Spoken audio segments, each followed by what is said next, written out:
నమస్తే. Welcome to Sakshi education. This is Ram. RRB group డికి సంబంధించినటువంటి ఎగ్జామినేషన్ ప్రాసెస్ మనకు నవంబర్ 17వ తేదీన మొదలు కావడం జరుగుతుంది.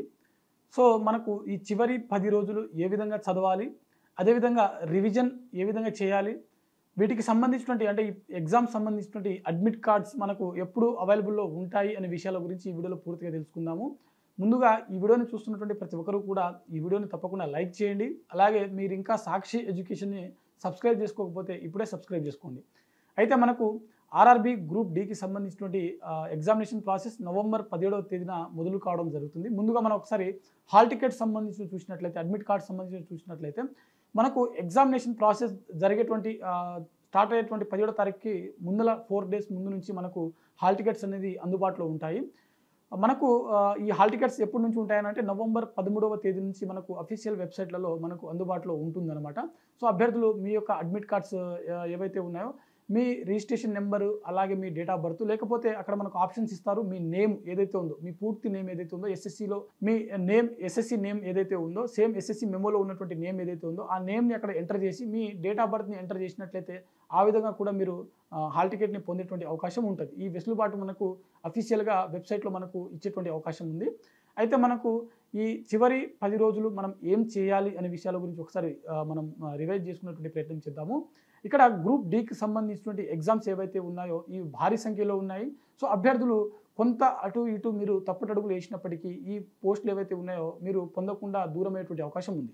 సో ఈ నేపథ్యంలో మీరు చేయాల్సినటువంటి ఈ చివరి 10 రోజులు ఏంటంటే, ఫస్ట్ మీరు ఇన్ని రోజులు చదివినటువంటి ఏవైతే ఉన్నాయో ఆ టాపిక్స్ని ఇప్పుడు మళ్ళీ రివిజన్ చేసేటువంటి ప్రయత్నం చేయండి. మొత్తం కాకుండా జస్ట్ వాట్ ఈజ్ వాట్ లెసన్ని ఎంత అనంటే, ఫర్ ఎగ్జాంపుల్ మనకు ఇండియన్ పాలిటీ ఉందనుకోండి, జిఎస్ టాపిక్లో పాలిటీ వచ్చేసరికి first articles what is what అనేది ఒకసారి ప్రతి ఆర్టికల్కి ఒకసారి చదివేటువంటి ప్రయత్నం చేయండి. ఫర్ ఎగ్జాంపుల్ ప్రాథమిక హక్కులు ఉంది, ప్రాథమిక హక్కులు ఎక్కడి నుంచి స్టార్ట్ అవుతుంది, మనకు ఎన్నో ఆర్టికల్కి ఎండ్ అవుతుంది. ప్రాథమిక విధులు ఉంది, ఎక్కడి నుంచి స్టార్ట్ అవుతుంది, ఎక్కడి వరకు ఎండ్ అవుతుంది. ప్రెసిడెంట్ ఉంది, ప్రెసిడెంట్ ఆర్టికల్, వాటికి సంబంధించిన ఆర్టికల్స్ ఏంటి. ప్రైమ్ మినిస్టర్ ఉంది, ప్రైమ్ మినిస్టర్ సంబంధించిన ప్రమాణ స్వీకారం ఎట్లా చేస్తాడు, ఏ ఆర్టికల్ ఆధారంగా చేస్తాడు, వైస్ ప్రెసిడెంట్ ఏంటి. సో ఇలాంటి జస్ట్ వాట్ ఈజ్ వాట్ అనేది ఒక లెసన్ని ఒక 10 to 15 మినిట్స్లో రివిజన్ చేసేటట్టుగా జస్ట్ రివిజన్ మాత్రమే చేయండి. కొత్త విషయాలను మీరు ఎట్టు పరిస్థితుల్లో చదవడానికి ప్రయత్నం చేయకండి. ఇది ఫస్ట్ పాయింట్. సెకండ్ పాయింట్ ఏంటంటే, మీరు అభ్యర్థులు గమనించవలసిన విషయం ఏంటంటే, చాలామంది అభ్యర్థులు ఎగ్జామ్ దగ్గర పడే కొద్దీ మీరు టెస్ట్ పేపర్లు ఏదైతే ఉందో ఆ టెస్ట్ పేపర్లో రాద్దామని చెప్పి భ్రమలో ఉంటారు. టెస్ట్ పేపర్ రాయడం వల్ల జస్ట్ మీకు సమయం అనేది ఎంతసేపు పడుతుంది అనేది ఒకటి మీకు తెలుస్తుంది తప్పితే, మీరు ఈ చివరి 10 రోజులు మీరు టెస్టులు రాయడం వల్ల రివిజన్ అనేది మీరు కోల్పోయేటువంటి అవకాశం ఉంటుంది. సో మ్యాక్సిమం అభ్యర్థులు ఎవరైతే చదువుతున్నటువంటి సీరియస్ ఆస్పిరెంట్స్ ఎవరైతే ఉంటారో ఈ 10 రోజులు ఎలాంటి టెస్టులు రాయడానికి ప్రయత్నం చేయకండి. సో కొత్త టెస్టులు రాయకండి, కొత్త టాపిక్స్ కూడా మీరు చదవడానికి ప్రయత్నం చేయకండి. కంప్లీట్గా మీరు ఇన్ని రోజులు చదివినటువంటి టాపిక్స్, మీ షార్ట్ నోట్స్ ఏవైతే ఉంటాయో ఆ షార్ట్ నోట్స్ని మాత్రమే రివిజన్ చేసేటువంటి ప్రయత్నం చేయండి. ఓకేనా? సో ఒకవేళ మీరు గతంలో ఏదైనా టెస్టులు రాసినట్లయితే బాగా టఫ్గా అనిపించినటువంటి టెస్టులు ఏదైనా ఉన్నాయనుకోండి, ఫర్ ఎగ్జాంపుల్ ఒక పేపర్లో ఉంటుంది మ్యాథ్స్ ద ఫాలోయింగ్ ఉంటుంది. సో ఎగ్జాక్ట్లీ మనకు మ్యాథ్స్ ద ఫాలోయింగ్ సంబంధించిన క్వశ్చన్స్ ఎక్కువగా ఉన్నాయనిపించింది అనుకో, ఆ క్వశ్చన్స్ మీకు గుర్తు ఉండవు అని అనిపించినటువంటి టాపిక్స్ ఏవైనా ఉన్నాయనుకోండి, వాటిని మీరు రివిజన్ చేసేటువంటి ప్రయత్నం చేయండి. కొత్త అంశాలను చదవడానికి ఎటు పరిస్థితుల్లోనూ మీరు ప్రయత్నం చేయకండి. మరో విషయం ఏంటంటే, అభ్యర్థులు చాలామంది ఈ 10 రోజులలో ఏదో టూర్ ప్లాన్స్, లేకుంటే ఫ్యామిలీకి సంబంధించిన ఫంక్షన్స్ ఇలాంటివి ఏదైనా ప్లాన్ చేసుకునేటువంటి ప్రయత్నం చేస్తూ ఉంటారు. సో మ్యాక్సిమం ఇలాంటివి ఏమైనా ఉంటే మీరు అవాయిడ్ చేయడానికి ప్రయత్నం చేయండి.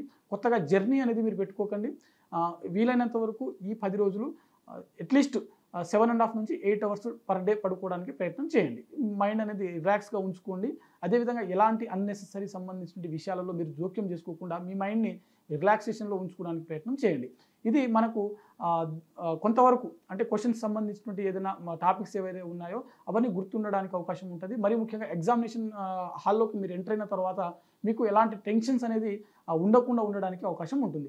అయితే ఇక్కడ మరో ముఖ్యమైన విషయం ఏంటంటే, ఆర్థమెటిక్, రీజనింగ్ సంబంధించిన టాపిక్ మనకు స్కోరింగ్ సబ్జెక్ట్ ఏంటంటే ఇవే అనమాట. మనకు రీజనింగ్లో ఎంతవరకు మీరు పర్ఫార్మెన్స్ చూపిస్తారో దాని ఆధారంగానే మీకు జాబ్ అనేది వచ్చేది రానిది అనేది డిపెండ్ అవుతుందన్నమాట. ఓకేనా? సో అభ్యర్థులు ఏం చేస్తారంటే రీజనింగ్ సంబంధించిన టాపిక్స్ ఏవైతే ఉంటాయో వాటిని ఒకసారిగా రివిజన్ చేయడానికి మాత్రమే ప్రయత్నం చేయండి. ఫర్ ఎగ్జాంపుల్ క్లాక్ సంబంధించినట్టు ఉందనుకోండి, గడియారం సంబంధించిన టాపిక్, దీంట్లో ఉన్నటువంటి మనకు ఫార్ములాస్ ఒక 2-3 టాపిక్స్, 2-3 ఫార్ములాస్ ఉంటాయి. ఆ ఫార్ములాస్ని ఒకసారి రివిజన్ చేసేటువంటి ప్రయత్నం చేయండి. అదేవిధంగా క్యాలెండర్ ఉందనుకోండి, క్యాలెండర్ టాపిక్ సంబంధించిన ఫార్ములాస్ ఏముంది, అసలు ఒకటే ఫార్ములా ఉంటుంది మ్యాక్సిమం, కొన్ని ఇన్స్టిట్యూట్లలో ఇంకో ఫార్ములా ఇస్తారు. సో ఆ ఫార్ములాను ఏ విధంగా రివిజన్ చేయాలని చూసుకోండి. కోడింగ్, డీకోడింగ్, వేరే కొన్ని అర్థమెటికల్ రీజనింగ్ సంబంధించిన టాపిక్స్ అవి ఉంటాయి కదా, అవన్నీ నార్మల్గానే ఉంటాయి. కాకపోతే మీరేం చేయాలంటే A to Z అనేది రివర్స్ ఎలా రాస్తాము, మనం ఆల్రెడీ కోడింగ్ డీకోడింగ్ టాపిక్లో మనం బేసిక్స్ నేర్చుకుంటాం కదా, సో వాటిని ఒకసారి రివిజన్ చేసుకుంటే ప్రయత్నం చేయండి. అంటే A to Z reverse plus వాటి యొక్క నెంబరింగ్, అంటే A1 రివర్స్లో చేస్తే 26 ఇలా అనేది మీరు డివైడ్ చేసుకోవడానికి, ఒకసారి రివిజన్ చేసుకోవడానికి డివైడ్ చేసి రివిజన్ చేసుకోవడానికి ప్రయత్నం చేయండి. సేమ్ మీరు ఆర్థమెటిక్లో కూడా కొత్త ఫార్ములాస్ కానీ కొత్త టాపిక్లు కానీ చదవడానికి ప్రయత్నం చేయొద్దు. కేవలం ఈ ఆర్థమెటిక్లో కూడా మీకు గతంలో చదివినటువంటి టాపిక్సే, అది కూడా మీరు గతంలో చదివినటువంటి ఫార్ములాస్ ఏవైతే ఉంటాయో, నెంబర్ సిస్టమ్ ఉంటుంది, అదేవిధంగా వేరే వేరే టాపిక్స్ LCM, HCF, లేకపోతే మనకు సింపుల్ ఇంట్రెస్ట్, కాంపౌండ్ ఇంట్రెస్ట్, ప్రతి ఒక్కటి కూడా జస్ట్ మీరు ఫార్ములాస్ ఏవైతే ఉంటాయో ఆ ఫార్ములాస్ని రివిజన్ చేసుకోండి. జస్ట్ రివిజన్ చేసుకున్న తర్వాత నెక్స్ట్ టాపిక్లోకి వెళ్ళిపోవడానికి ప్రయత్నం చేయండి. కొత్త టాపిక్లను చదవడానికి మాత్రం ఎలాంటి ప్రయత్నం చేయకండి. సో దీనివల్ల మీరు అధికంగా మార్క్స్ పొందేటువంటి అవకాశం ఉంటుంది. వచ్చిన మార్కులైనా సరే అట్లీస్ట్ ఎంతవరకు మీరు చదువుకున్నారో వాటిలో ఉన్నటువంటి క్వశ్చన్స్ ఏవైతే ఉంటాయో వాటిని మీరు ఖచ్చితంగా ఆన్సర్ చేయడానికి అవకాశం ఉంటుంది, అధిక మార్కులు పొందడానికి అవకాశం ఉంటుంది. ఓకేనా? సో ఇది మనకు కొంతవరకు మనకు ఎక్కువ పర్ఫార్మెన్స్ చేయడానికి యూజ్ అవుతుంది అనే ఉద్దేశంతో ఈ వీడియో చేయడం జరిగింది. మరి ముఖ్యంగా మీకు ఎవరైతే గ్రూప్ డీకి సంబంధించినటువంటి షార్ట్ నోట్స్ కానీ లేకపోతే ఇతర ఫార్ములాస్ సంబంధించినటువంటి ఏదైనా నోట్స్ కావాలి అనుకుంటే మాత్రం మనకు సాక్షి.com సాక్షి ఎడ్యుకేషన్ వెబ్సైట్ ఏదైతే ఉందో ఈ వెబ్సైట్లో మనకు అందుబాటులో ఉంది.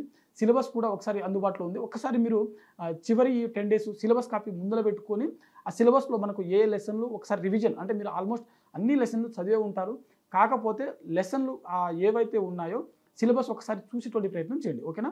ఆ సిలబస్ ఆధారంగా సిలబస్ కాపీని ముందర పెట్టుకోండి. ఫర్ ఎగ్జాంపుల్ మీరు ఆర్థమెటిక్ ఉందనుకోండి, సిలబస్ కాపీని ముందర పెట్టుకొని ఒక్కొక్క లెసన్కి సంబంధించిన ఫార్ములాస్ రివిజన్ చేసుకుంటూ టిక్ కొట్టుకుంటూ వెళ్ళిపోండి. సో దీనివల్ల ప్రతి టాపిక్ని రివిజన్ చేసినట్టుగా మీకు అనిపిస్తుంది అనేది ఒక ఉద్దేశం అనమాట.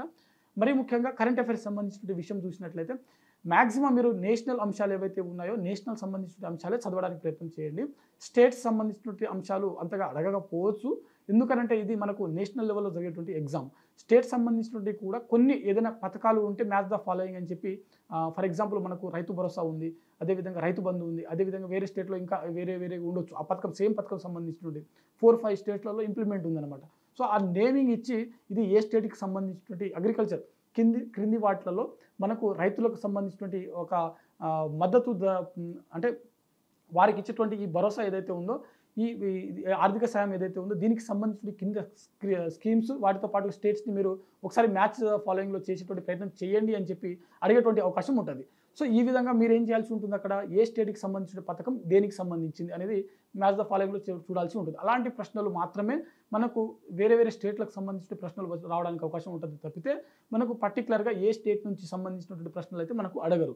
కేవలం నేషనల్ సంబంధించినటువంటి అడుగుతారు. అది కూడా ఎక్కువగా నేషనల్ గవర్నమెంట్ ఇంప్లిమెంట్ చేస్తున్నటువంటి స్కీమ్స్ కావచ్చు, లేకపోతే జియోగ్రాఫికల్ సంబంధించి కొత్త ప్రాజెక్ట్స్ ఏమైనా తెచ్చినట్లయితే వాటికి సంబంధించినటువంటి యాక్టివిటీస్ కావచ్చు, లేకపోతే ఈవెంట్స్ ఏవైతే ఉంటాయో నేషనల్ లెవెల్లో కానీ లేకపోతే ఇంటర్నేషనల్ లెవెల్లో కానీ అంతర్జాతీయ సంబంధాల్లో భాగంగా మనకు భారతదేశం వేదికగా జరిగినటువంటి కొన్ని ఈవెంట్స్ ఏవైతే సదస్సులు సమావేశాలు ఏదైతే ఉంటాయో వాటిని ఆధారంగా చేసుకొని మనకు ప్రశ్నలు అడగడానికి అవకాశం ఉంటుంది. సో కరెంట్ అఫైర్స్ సంబంధించిన అంశాల్లో కూడా వీటినే మీరు అధికంగా ఫోకస్ చేయడానికి ప్రయత్నం చేయండి. ఇంటర్నేషనల్ టాపిక్స్ కూడా కొంతవరకు చదవండి, ఎందుకంటే మనకు UN సంబంధించిన యునైటెడ్ నేషన్స్ సంబంధించిన టాపిక్స్ ఏవైతే ఉంటాయో, ఆర్గనైజ్ సంబంధించినటువంటి సబ్ టాపిక్స్ ఏవైతే ఉంటాయో వాటిని బేస్డ్ చేసుకొని కూడా మనకు ప్రశ్నలు అధికంగా రావడానికి అవకాశం ఉంది. ఓకేనా? సో ఇది మనకు గ్రూప్ డీకి సంబంధించినటువంటి ఈ లాస్ట్ 10 days మనం ఏం చేయాలి అనే విషయాల గురించి మనం ఈ వీడియోలో తెలుసుకోవడం జరిగింది. మరీ ముఖ్యంగా హెల్త్ మీద ఫోకస్ చేయండి. ఎంత ఆరోగ్యంగా ఉంటే మీరు అంత యాక్టివ్గా ఉండటానికి అవకాశం ఉంటుంది. అది మీకు ఎగ్జామినేషన్ హాల్లో మీకు మంచి ఇంపాక్ట్ ఇవ్వడానికి అవకాశం ఉంటుంది. ఓకేనా? సో ఇది ఇవాల్టి వీడియో. మరిన్ని జాబ్ అప్డేట్స్ కోసం చూస్తూనే ఉండండి Sakshi education. Thanks for watching. Thank you all.